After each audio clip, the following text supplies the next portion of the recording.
Aries, it's Marley from the Energy Boutique, bringing you your November energy forecast. So coming into November, you're definitely feeling a shift, probably not the most positive one. Of course, we had Mars, your ruler, go retrograde on the 30th of October. And with Jupiter retrograding out of your sign and moving back into Pisces, you're probably losing a little bit of gusto there as well. I don't want you to get too hard on yourselves. This break is definitely needed. This is a time of introspection, a time of reflection, a time of redefining what it is that you actually want to accomplish. What do you want to bring to life? What do you want to pursue? It's okay to change your mind, especially comparing yourself to where it is that you were at and what it is you wanted to set out and accomplish at the beginning of this year. Now, we do have some very interesting aspects being thrown at you this month, of course, helping you to really redefine what it is that you want to do next, what it is that you have to learn, where it is that you want to pour your time, your energy into. And by the time mid-November comes, you're definitely going to be having some new ideas and some new insights. So I would recommend that you go ahead, you listen to the November energy forecast that I put out there. I do have a little bit more time to go into depth and into detail in that forecast about the astro forecast, the astro events that will be taking place throughout this month. I do want to just remind you, we are coming into November in the middle of Scorpio season, in the middle of eclipse season, which means that we are still at the mercy of the universe. We are still under the influence of this wild card energy from eclipse season. We are going through a death, an ending, a closure, and the rebirth, the resurrection isn't quite seen yet. We will gain more and more information as we move through the astro events for the month, but just know that you are likely feeling drained and confused, like you're at the end of your rope, like you don't have the energy to pour into anything that you were once excited about. That's okay. That's where it is that you should be. You will gain momentum. You will gain a lot of clarity as you move through the month of November. So we are in a master number 11 month. If you're looking at the modern day calendar, if you're looking at the old and traditional calendar, we are in the 9th month. Regardless, we have a beautiful opportunity to look back on our experiences, to celebrate our growth, our improvement, and then focus on what it is that we want to do from here. There's a lot of magic coming at us, of course, with eclipse season, and we are definitely going to have a better idea of our path and our direction once the eclipse door closes. That takes us to November 8th, when we have our full moon total lunar eclipse taking place in Taurus at 16 degrees. Of course, this will be illuminating your second house of foundations, of routines, of relationships, of money matters. This means that this whole Taurus and Scorpio life lesson that we began back in fall of 2021 has been about what do you need to put an end to? What do you need to close the door on in order to have the space to create and give birth to something new? This likely has a lot to do with the shadow work that you've been involved in order to really cut down the negative narrative, to really remove the blocks of not feeling like you are enough or have what it takes in order to actually build the kind of life that you want to be living. The second house, of course, ruled over by Taurus energy, is all about self-worth. We have to see the worth within ourselves. We have to realize that the relationships that we choose to have in our lives reflect back to us the inner work that still needs to be done. We have to realize our long-term plans and goals and take a good look at our money matters and connect the dots to how it is we actually value ourselves. This full moon is going to totally illuminate for you where it is that you got to get back to the basics, where you got to keep things simple in your life, getting back to very loving, encouraging self-care routines, where it is that you have to kind of do a deep dive in the self-confidence and self-esteem issues to build yourself back up again, really taking a good look at where some relationship dynamics have gotten out of whack, out of control, and try to rebalance the scales there. And of course, really take a good look at your finances finances and what it is that you need to actively be pursuing in order to provide yourself with a little bit of safety, a little bit of security as you move forward and try to pursue some new ideas and some new goals. On the 16th, we have Venus, the goddess of love and beauty and worth and pleasure and money, going into Sagittarius energy. This is going to be a welcome shift for everyone, but for you in particular, it means that we're getting a little bit of fire back in the air. As Sag is your fire sister sign, this is going to be a good time for you. Venus moving into Sag is going to kind of align us with a brand new truth. It is going to excite us for a brand new discovery, a brand new exploration or quest, if you will. We are definitely looking to align more with our higher selves and our intuition than we are our ego selves. And with Mars, your ruler, retrograde, that's a perfect opportunity for you to allow your intuition to lead. Now, this is going to be illuminating your 9th house. And let me just tell you, your 9th house is on spotlight this month as all of these personal planets move into this Sag energy. The 9th house is your higher self. It is your intuition. It is the education that you have accumulated, the wisdom, the knowledge that you've accumulated throughout your particular life experience, whether you found it in an actual classroom or you found it on the streets of your journey. Doesn't matter. We're kind of reflecting back. We're plucking out what it is that we've learned, knowledge and experiences and resources from a past situation, and we're kind of reforming it, rebirthing it, resurrecting it, again, Scorpio topics and themes, in order for us to bring new life, new adventure, new excitement, new passion, new desires to our realm. Now, Venus, of course, is very focused on worth and value and relationships and money matters.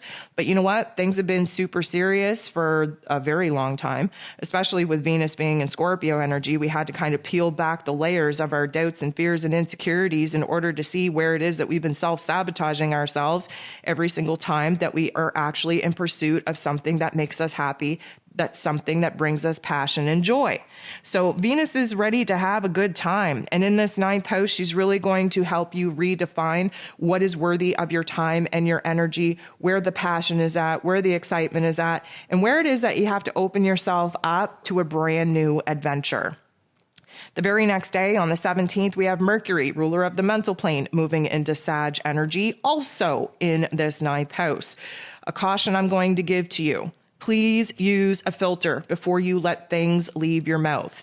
Mercury being in Sag means that we're not using a filter. We're very straightforward. We're very blunt. We can hurt people's feelings in our deliverance of the truth.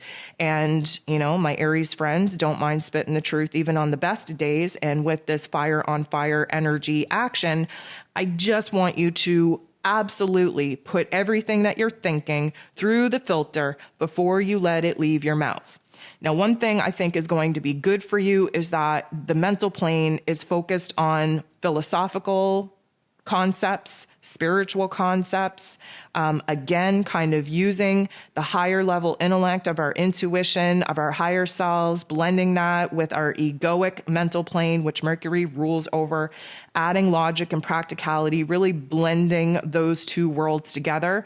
And because this is the 9th house, this is kind of reminding you to go back and review the education, review the knowledge, review the wisdom that you had to learn the hard way, because this is part and parcel of why you haven't been able to bring certain ideas, projects, goals, and dreams to life, because you keep forgetting that you have a ton of experience that could help other people. So this is going to be a time for you to really reflect back. I know Mercury isn't retrograde, but Mars is, and this is a time to reflect back, to redo some things. Maybe you have to refresh yourself in some of the material and concepts of education that you've learned over the years, and redirect yourself. Where are you going to pour your time and energy?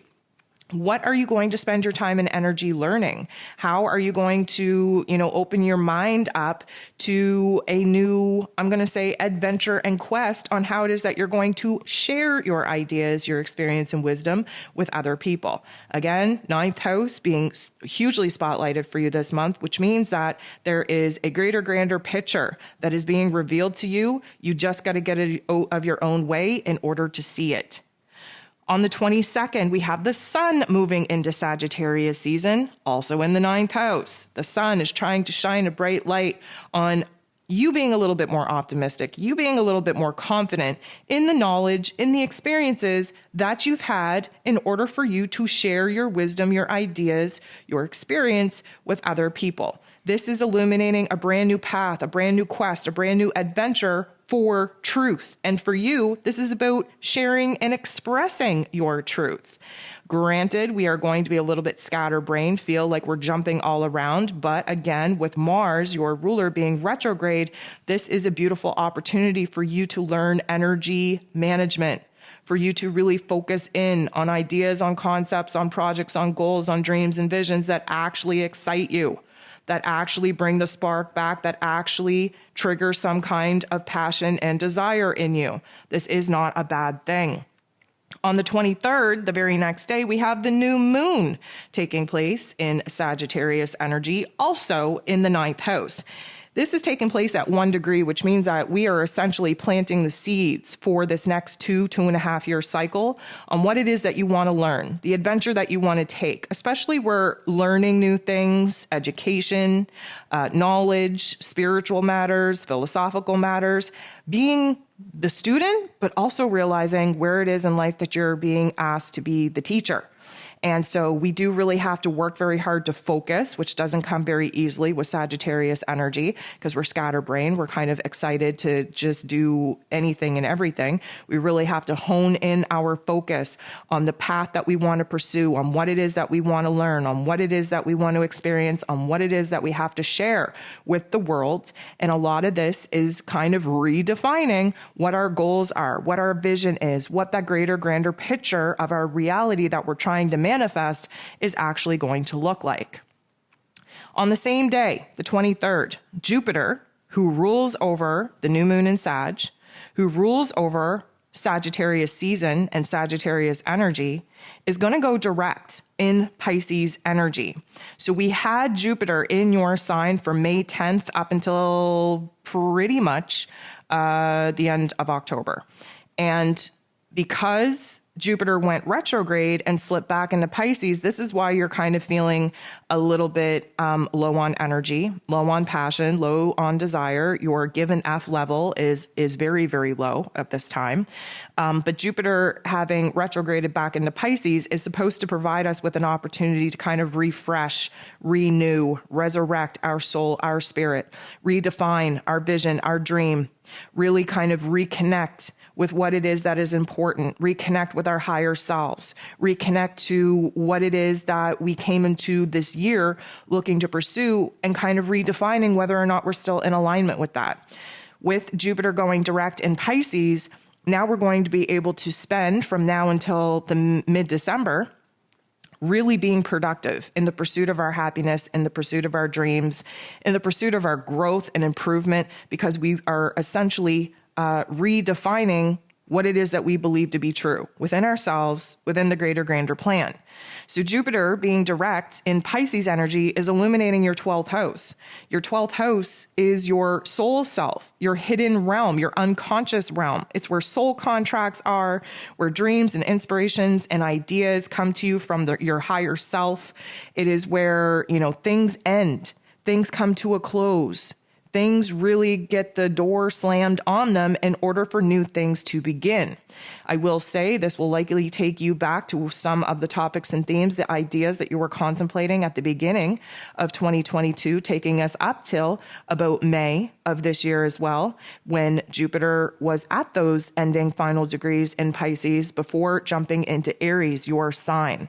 So this is a time for you to kind of realign and recalibrate, really kind of uncover some, real good ideas, some real good passions and desires in order for you to reconnect with what it is that you actually want to learn, what you want to teach, and what it is that you want to experience and pursue. So some of the messages that I'd like to leave you with to contemplate and focus on as you move through the month of November. The first one is get your bearings, get grounded. Take a good look around at what has changed in your reality instead of trying to be sad or trying to complain or trying to put things back to the way that they used to be. Focus on what is and work with it. You have to find a little bit of stability even amongst the chaos. There is a lot of good things coming at you, but you do have to take a very grounded approach of being logical and practical with what has gone on in your life, not wanting to change it, just needing to see it from a different perspective on how it has taken place in order to help you grow. Now, there is a lot of focus on money matters for my Aries friends. Most of that is because this full moon eclipse energy is taking place in the second house of worth and value and money matters. And because there's some shakiness with money matters, especially since the fall of 2021, when this Taurus and Scorpio life lesson began, you're definitely seeing the highs and lows, the teeter-totter, the up and down. There's been some positive points of you feeling really safe and secure in your finances over these last, I'm going to say, year. But then just when you reach that peak, everything kind of falls out from underneath you again, and you find yourself at the bottom of the barrel. There is a way to provide yourself with safety and security and stability in your finances. But for my Aries friends, it has a lot to do with the fact that you're too eager to jump into something new, to jump into a new interest, to try and bring it to life. And then you burn yourself out halfway, and then you have no choice but to go back to what is old, what is familiar, what it is that you've outgrown in order to build yourself back up and kind of ensure that you have a paycheck and that you can make ends meet. And then, of course, your soul becomes very sad and very discontent once again because you're sitting in the old, and then you're trying to come up with something new to do. And then the cycle starts again. Find stability. Look at what you're good at. Take a good look at your skills, at your talents, at your resources. Throw yourself into something that you're good at, regardless of whether it makes you spark or not. And I know that goes against a lot of, doing what you love type of thing. It's important that you find stability in your finances because many of my Aries friends equates their own value and worth with the money that they're able to make.